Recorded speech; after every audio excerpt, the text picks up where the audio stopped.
Merci Seigneur. Nous voulons Seigneur ce matin t'élever Seigneur dans nos cœurs.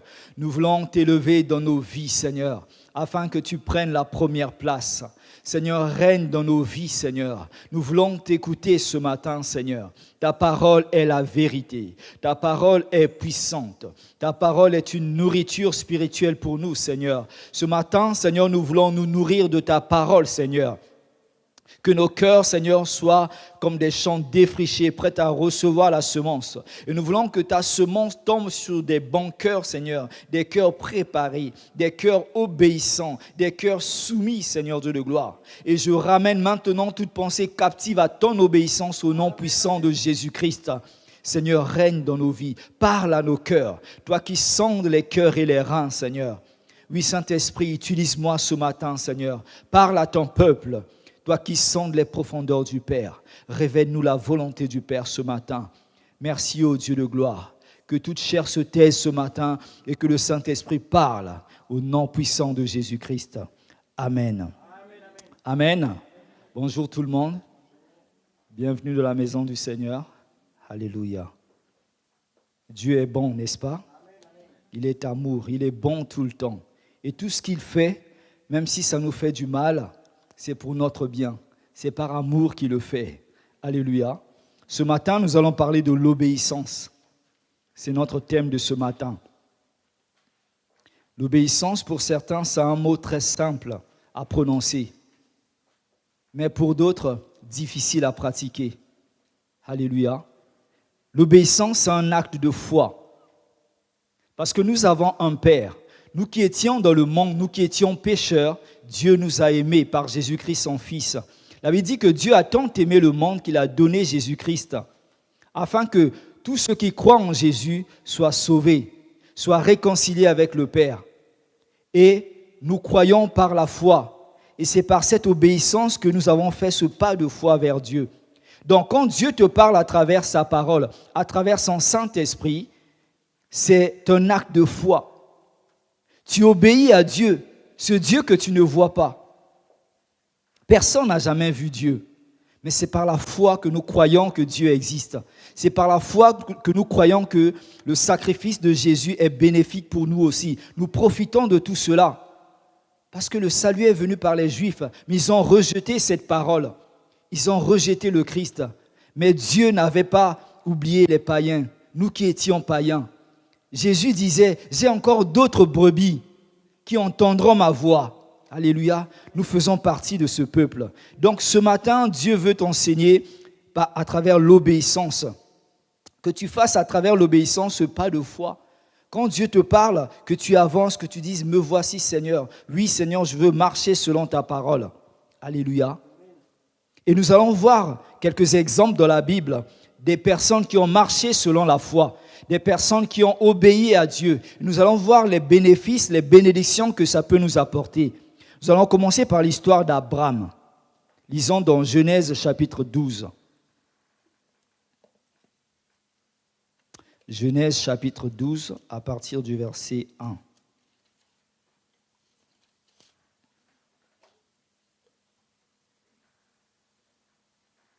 Abraham, c'est quelqu'un qui a surpris Dieu par sa foi, où Dieu a beaucoup demandé. Et je me demande même le sacrifice que Dieu lui avait demandé. Est-ce que s'il avait demandé à l'un d'entre nous, nous l'aurions fait? Alléluia. Lisons à partir du verset 1. L'Éternel dit à Abraham, va-t'en de ton pays, de ta patrie et de la maison de ton père, dans le pays que je te montrerai. Alléluia. Dieu dit à Abraham, sors, vas-y. Il donne un ordre à Abraham, sans lui donner de précision, sans lui donner la destination, sans lui dire où il doit y aller.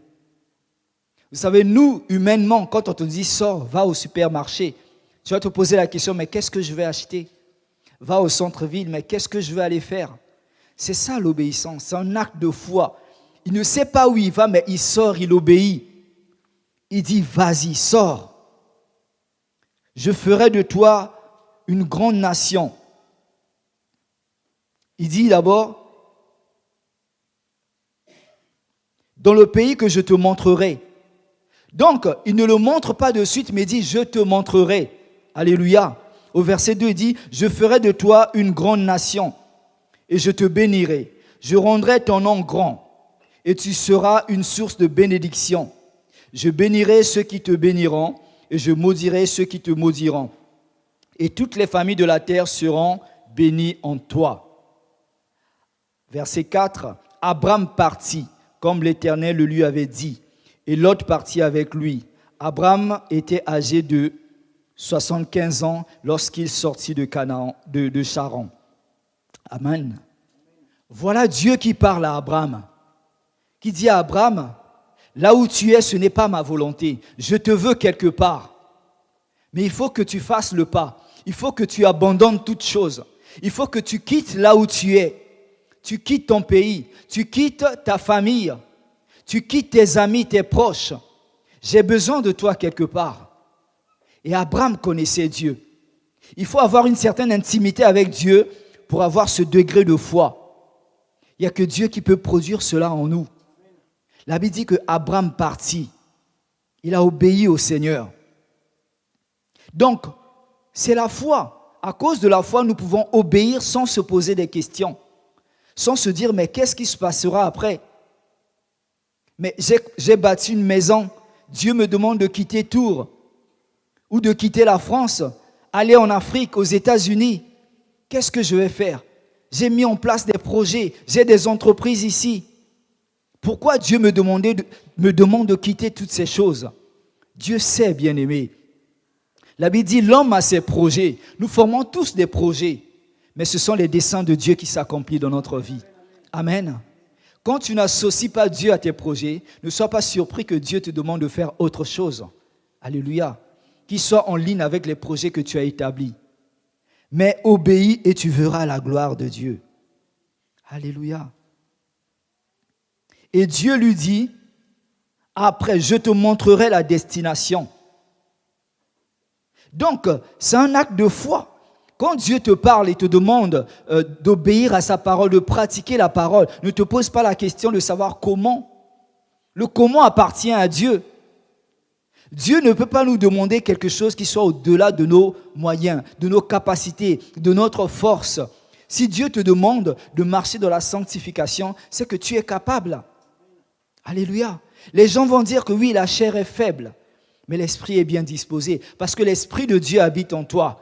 C'est l'esprit de Dieu qui te fortifie, bien-aimé. Alléluia. Obéis, bien-aimé. Et des fois, Dieu nous demande de faire des choses, mais il ne donne pas la précision. Mais c'est pour nous éprouver, c'est pour nous enseigner quelque chose aussi. Et quand nous lisons au verset 2, Dieu commence à lister les promesses qui sont liées à cette obéissance. Il dit, voilà, si tu m'obéis, voilà ce qui va t'arriver. Verset 2, je ferai de toi une grande nation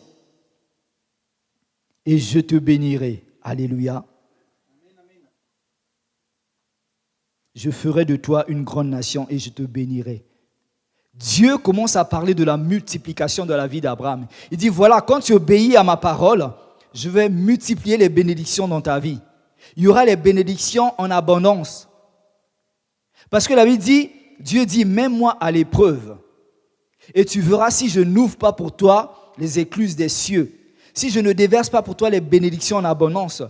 Ce n'est pas seulement valable pour les finances, mais pour notre obéissance, notre soumission à la parole de Dieu. Il y a des gens qui ont même surpris Jésus lorsqu'il est venu sur terre. Et Jésus était épaté par leur foi. Il disait, même en Israël, je n'ai pas vu une telle grande foi. Nous devons aujourd'hui surprendre Dieu par notre foi, bien-aimés, par notre obéissance. C'est ce que Dieu attend de nous. Dieu cherche des Abraham aujourd'hui pour obéir sans se poser des questions. Donc, quand tu es dans l'obéissance, Dieu multiplie les bénédictions dans ta vie. Même ce que tu as demandé à Dieu, Dieu va te bénir au-delà de ce que même tu lui as demandé. Au-delà de ton imagination, de ce que tu peux penser. Alléluia. Donc, soyons dans cette attitude d'obéissance et tu verras la multiplication dans ta vie, bien-aimée. Alléluia. Si tu as demandé un appartement à Dieu, Dieu peut te donner une villa. Si tu as demandé un emploi à Dieu, Dieu peut te donner les idées pour créer ton entreprise. Alléluia. Dieu voit grand. Il dit, tu seras la tête et non la queue. C'est la parole de Dieu, bien-aimé. Ce n'est pas la parole d'un homme. Alléluia. Je ferai ton nom grand. Je rendrai ton nom grand. Donc la renommée, il dit à Abraham, si tu obéis, voilà, tu seras connu à cause de moi. Non pas pour la gloire d'Abraham, mais pour la gloire de Dieu. Parce que les gens vont voir que la bénédiction de Dieu en abondance dans ta vie. Les gens vont voir que Dieu a multiplié les bénédictions dans ta vie. Vous savez, la bénédiction, l'onction attire les gens. Les gens viennent et se posent des questions, mais comment? Comment tu fais? Dans le raisonnement, la logique humaine, il y a des choses qui sont impossibles. Tu arrives dans une entreprise, tu cherches du boulot. On te dit, il n'y a plus de place. Ça, c'est humainement. Il n'y a plus de place. Mais Dieu peut créer une place pour toi. La Bible dit que Dieu a le cœur des rois dans sa main comme un courant d'eau. Donc, il incline où il veut pour que tu aies la faveur de Dieu. Alléluia. Donc, avec Dieu, rien n'est impossible. Quand tu avances quelque part, tu vois que toutes les portes sont fermées. Avec Dieu, les portes seront ouvertes. Alléluia. Souvenez-vous, les disciples dans la prison, ils étaient emprisonnés. Et à cause de la louange, les murs se sont ébranlés. Les portes se sont ouvertes. Ça, c'est la puissance de Dieu. Et expliquer ça à un païen, il va dire ce n'est pas possible. Mais c'est possible par la grâce de Dieu, par la puissance du Saint-Esprit. Alléluia. Donc, tu seras connu à cause du nom de Dieu, à cause des bénédictions de Dieu. Et les gens viendront vers toi. Les gens diront, mais comment tu as fait? Quel est ton secret?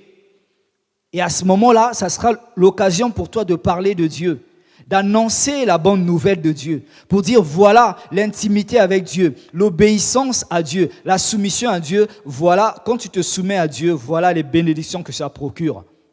Alléluia. Je rendrai ton nom grand. Tu seras une source de bénédiction. Alléluia. À cause de l'obéissance, Abraham sera une source de bénédiction pour les autres. Toutes les familles de la terre seront bénies par lui. C'est pour cela que la Bible parle d'Abraham comme étant le père de la foi. Alléluia. Pourquoi il sera une source de bénédiction? Parce que la source de bénédiction habite en toi. La Bible dit que tu es le temple du Saint-Esprit. Si le Saint-Esprit de Dieu habite en toi, ça veut dire que la source de bénédiction habite en toi. Et les bénédictions vont jaillir, vont couler autour de toi. Et les gens vont voir quel est ton Dieu, quel est ton secret. Alléluia. Il s'appelle Jéhovah Jireh, le Dieu qui pourvoit. Le Dieu de multiplication. Le peu que tu as, quand tu obéis à la parole de Dieu, Dieu va le multiplier dans ta vie. Jésus a dit, emmenez-moi le peu de poissons que vous avez, le peu de pain que vous avez. Et il a multiplié. C'est un Dieu de multiplication. Alléluia. Tu seras une source de bénédiction. Alléluia. Vous savez, je vais vous raconter un témoignage. Ça s'est passé au Guatemala, je crois dans les années 65. Il y avait dans une ville, il y avait une grande sécheresse. Et il n'y avait plus de pluie, plus d'eau. Les récoltes commençaient à manquer, à sécher. Les animaux mouraient. Même les êtres humains faisaient l'exode rural parce qu'il n'y avait plus rien dans cette ville. Et les gens commençaient à implorer la faveur de Dieu. Les gens commençaient à supplier Dieu de faire tomber la pluie. Mais il n'y avait pas de pluie. Mais il y avait une église dans cette ville. Les gens commençaient à prier. Et le Saint-Esprit a parlé à travers le parler en langue. Quelqu'un s'est mis à parler en langue et Dieu a donné l'interprétation. Le Saint-Esprit disait, dans la cour du pasteur, creusez un puits et vous allez trouver de l'eau. Mais quand les gens regardent la cour du pasteur, c'est un sol très dur, où on se dit, mais est-ce qu'on va trouver de l'eau ici? Mais Dieu a parlé. Ce qui est impossible aux yeux des hommes est possible à Dieu. Alléluia. Dieu a dit à Abraham, à Moïse, parle au rocher. Même s'il a frappé, il y a eu de l'eau quand même. Dieu s'est occupé du peuple d'Israël dans le désert. Où que tu sois, les difficultés que tu traverses, Dieu sera avec toi. La bénédiction de Dieu sera avec toi. Sa main, sa faveur sera avec toi. peu importe les difficultés, il ne faut jamais abandonner. Même si tu n'écoutes pas la voix de Dieu, il est là. Il ne t'a jamais quitté. Des fois, la Bible dit aussi qu'à un moment donné, les prophéties devenaient rares. Donc, des fois, Dieu parle, des fois, il ne parle pas. Ce n'est pas à nous d'ordonner à Dieu, Dieu parle. Non, il parle quand il veut. Alléluia. Mais c'est à nous de rester fidèles. Donc, qu'est-ce qu'ils ont fait? Le pasteur et certains anciens ont commencé à obéir à la parole de Dieu. Ils ont commencé à creuser dans la cour du pasteur. Ils ont creusé. Malgré que c'était pénible, ils ont creusé pendant 4 jours. Et en creusant, ils sont tombés sur un grand rocher. Raison de plus pour se décourager, pour dire non, mais ce n'était pas la volonté de Dieu. D'abord, le sol, il est dur et on tombe encore sur un gros rocher. Ils ont persévéré. Pendant 2 jours, ils ont réussi à enlever ce rocher. Et l'eau a jailli. Alléluia. Et ils ont trouvé de l'eau. Une eau pure, une eau potable, limpide. Ils ont pu boire sans passer par le traitement. Et tous les gens du village, de la ville, venaient puiser maintenant dans la cour du pasteur. Et ils ont mis 2 anciens pour sauver le puits. Et à chaque fois que quelqu'un venait puiser de l'eau, les anciens, qu'est-ce qu'ils disaient? Celui qui boit de cette eau aura toujours soif. Mais celui qui boit l'eau que Jésus-Christ le donnera n'aura plus jamais soif. Et à cause de ces paroles, beaucoup sont venus à l'église. L'église a grandi. Il y a eu un grand réveil dans cette ville à cause de l'obéissance du pasteur et de quelques anciens. Parce qu'il y a eu l'opposition. Vous savez, quand Dieu parle, le diable aussi suscite des gens pour vous dire non, ce n'est pas la parole de Dieu. Fais attention.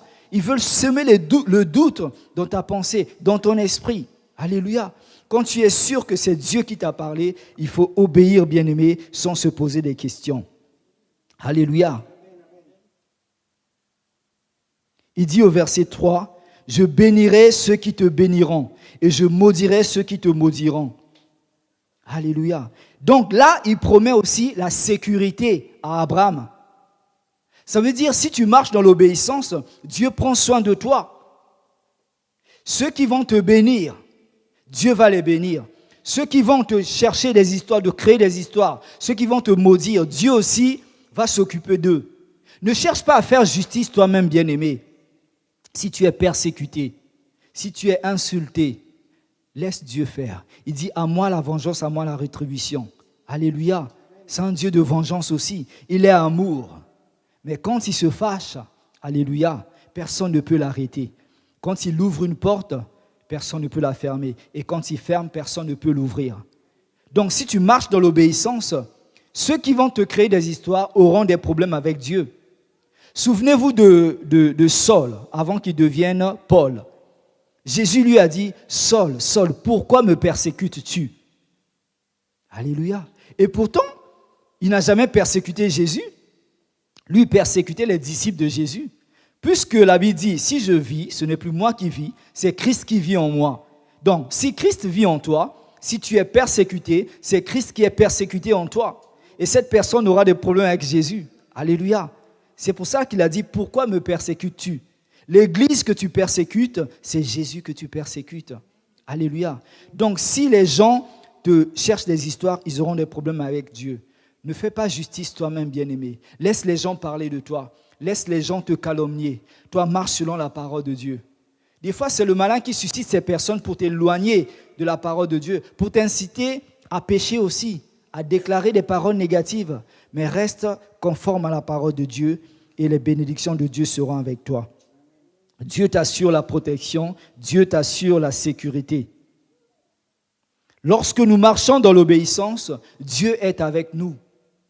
Partout où nous allons, souvenez-vous de Joseph, Dieu était avec lui. Même en tant qu'esclave, dans la prison, Dieu était avec lui. Daniel et ses compagnons, Dieu était avec eux. Malgré les difficultés qu'ils ont traversées, Dieu était avec eux. Alléluia. Donc, comme je disais tout à l'heure, laisse les gens te persécuter, laisse les gens te presser de part et d'autre, laisse les gens parler de toi. Parce que c'est Dieu qui a défini ton avenir, c'est Dieu qui connaît ton futur. Personne ne le connaît, même pas le diable. Alléluia. Encore un autre témoignage qui s'est passé au Rwanda. Il y avait un monsieur qui faisait de la politique. Il était chef de son parti. Et après, il y avait des élections. Il fallait élire un nouveau président. Mais le monsieur, par les sondages, il atteignait la majorité des suffrages. Et peu de temps après, il s'est converti, il a connu le Seigneur. Et le Saint-Esprit lui a parlé. Il dit, abandonne la politique. Ce n'est pas facile, bien-aimé. Il sait qu'il vit par la politique, il mange par la politique, il prend soin de sa famille par la politique. Et Dieu lui dit, abandonne la politique. Mais vous savez, des fois, les nouveaux convertis, ils ont plus de foi. Hein. Des fois, le feu de Dieu brûle en eux et ils sont plus fervents quand ils arrivent à l'église. Ils veulent tout faire, courir par-ci, par-là. Et il a obéi à la parole de Dieu. Alléluia. Et il annonce ça à son parti pour dire, je vais arrêter la politique, trouver un autre candidat. Et les gens l'ont menacé. Ils ont dit, si tu retires ta candidature, on va te tuer. On va te brûler. On va brûler tes biens et ta famille. Ils l'ont menacé de mort. Et ils l'ont donné 10 jours de réflexion. Et après les 10 jours, il est venu leur dire, je maintiens ma décision, je reste avec le Seigneur. Et ils ont pris le monsieur, ils l'ont enfermé dans sa maison avec sa famille. Et il y avait une foule agitée dehors qui voulait mettre le feu. Il faisait beau temps. Vous savez, la Bible dit que Dieu est le maître des temps et des circonstances. Et tout à coup, l'orage a commencé. Et ils étaient là. La foudre s'est abattue sur la foule. Il y a eu beaucoup de morts. Et ceux qui ont vu cela, les survivants, ont pris la fuite. Alléluia. Dieu a préservé ce monsieur. Et ce monsieur est parmi les artisans du réveil au Rwanda. Dieu l'a béni à cause de son obéissance. Amen. Donc, quand tu es dans l'obéissance, quand tu marches selon la parole de Dieu, Dieu te bénit, bien-aimé. Dieu ne t'abandonne pas. Alléluia. Verset 4, Abraham partit. Donc, Abraham a obéi à Dieu. Il est parti. Après, plus tard, nous allons voir que Dieu lui a dit ce qu'il fallait faire, où aller. Deuxième exemple, il s'agit de Philippe. On va lire dans Actes chapitre 8.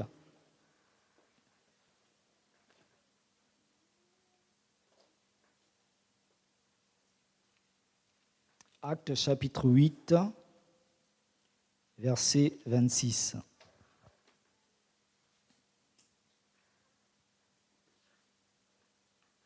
Je lis la parole de Dieu.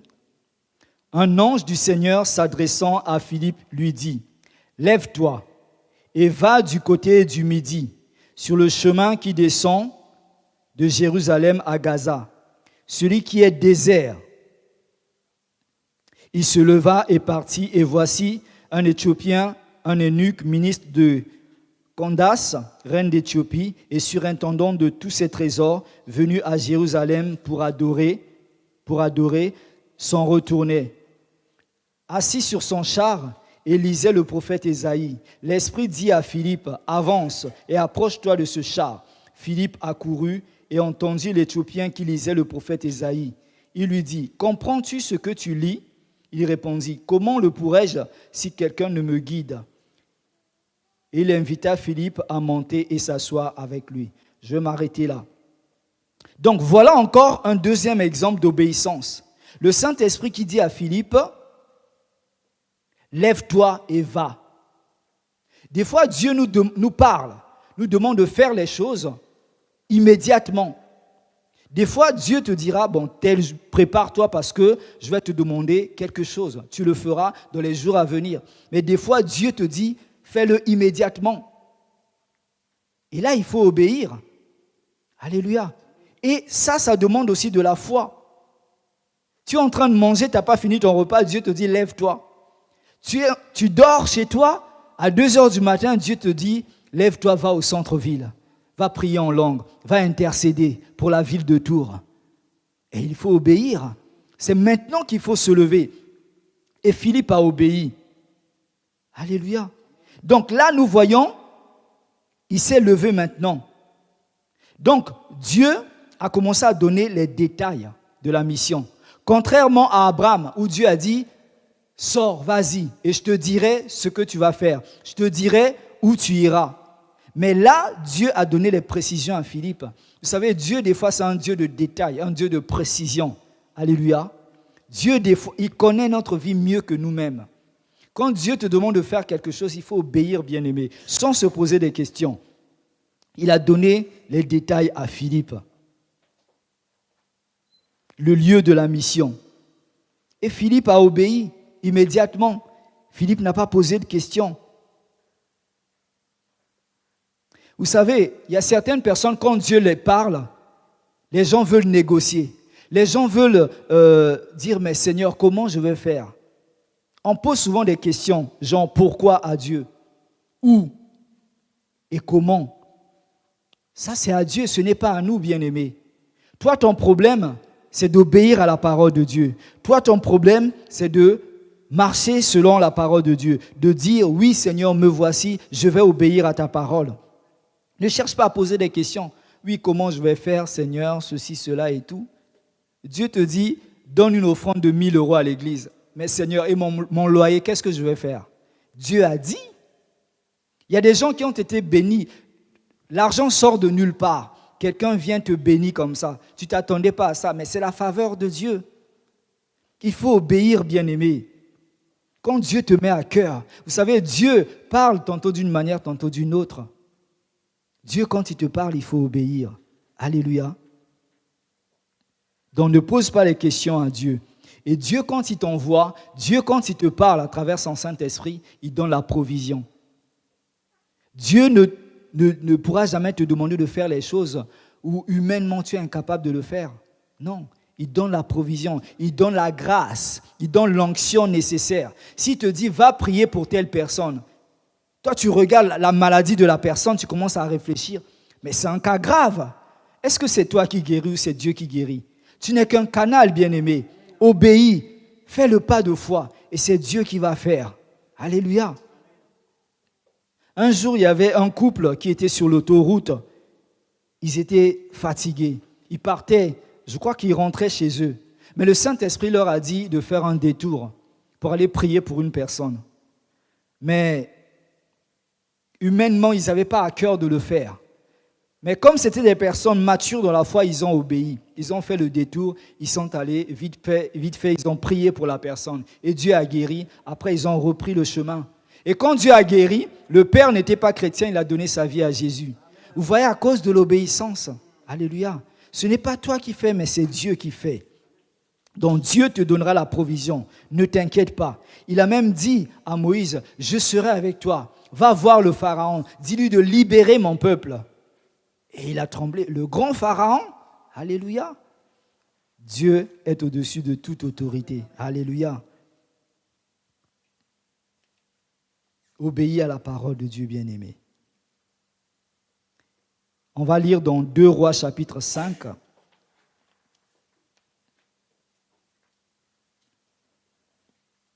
On nous parle de Naaman le lépreux.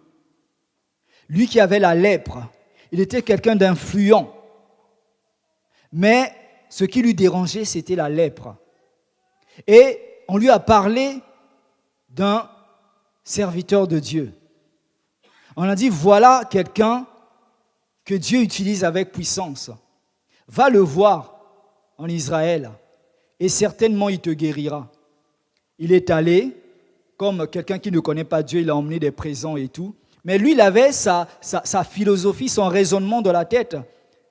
Que non, comme je suis influent, il sortira vers moi, on va discuter et tout. Mais l'homme de Dieu n'est pas sorti. Il lui a dit qu'il aille se laver 7 fois dans le Jourdain et il sera guéri. Voilà l'homme de Dieu. Puisque l'homme de Dieu a parlé, c'est Dieu qui a parlé. Amen. Il dit, va te laver. Et lui, il était furieux. Des fois, Dieu nous demande de faire des choses, on commence à réfléchir. On se dit, mais qu'est-ce qui se passe? Le pasteur te dit, fais telle chose et tout. Tu commences à bouder.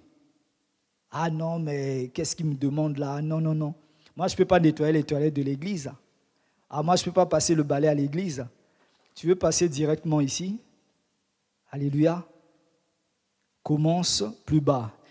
Jésus disait, celui qui veut être grand dans mon royaume doit être au service des autres. Même les serviteurs de Dieu sont là pour servir et non pour être servis. Nous sommes là pour vous servir, bien-aimés. Jésus a montré l'exemple, l'humilité. Il a lavé les pieds de ses disciples. Amen. Cet homme a commencé à s'irriter. Mais après, il avait des serviteurs qui l'ont ramené à la raison. Il est allé se laver cette fois, il était guéri. Amen. Voilà. Et dans 1 Samuel 15, 22, on dit, l'obéissance vaut mieux que des sacrifices. Alléluia. 1 Samuel 15, 22. On va lire un dernier verset pour conclure. Hébreux chapitre 3. Hébreux chapitre 3, verset 7. Hébreux 3, 7. C'est pourquoi, selon ce que dit le Saint-Esprit, aujourd'hui, si vous entendez sa voix, n'endurcissez pas vos cœurs, comme lors de la révolte, au jour de la tentation dans le désert, où vos pères me tentèrent pour m'éprouver, et ils virent mes œuvres pendant 40 ans. Alléluia. Tu as entendu cette parole, n'endurcis pas ton cœur. Obéis à la parole de Dieu. L'obéissance, bien-aimé, ça te fera que du bien. Ça apportera les bénédictions dans ta vie. Ça va ouvrir les portes dans ta vie. Les gens peut-être ont tracé un chemin sur ta vie en parlant, en disant tu ne vas jamais réussir. Tu seras telle personne et tout. C'est Dieu qui définit ta vie, bien-aimé. Tant que Dieu n'a pas encore parlé, rien n'est fini. Ne regarde pas ton passé. Regarde vers l'avenir. Ne regarde pas ton âge. Regarde à Dieu. Fixe tes regards vers Dieu. Ne regarde pas ton problème.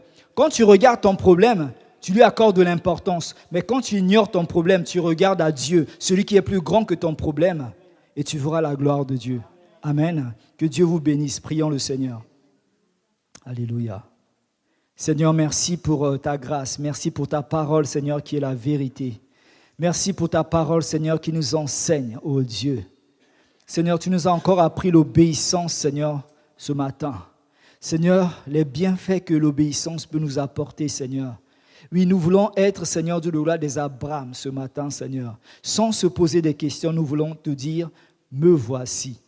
Nous voici, Seigneur, pour faire ta volonté, pour être là pour toi, Seigneur. Et laisse que cette parole puisse produire du fruit dans nos vies, Seigneur Dieu de gloire.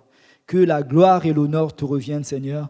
Préserve chaque cœur, préserve chaque semence dans les cœurs, Seigneur, afin que le malin ne puisse pas les voler, Seigneur Dieu de gloire. Que la gloire et l'honneur te reviennent au nom de Jésus-Christ. Amen. Que Dieu vous bénisse.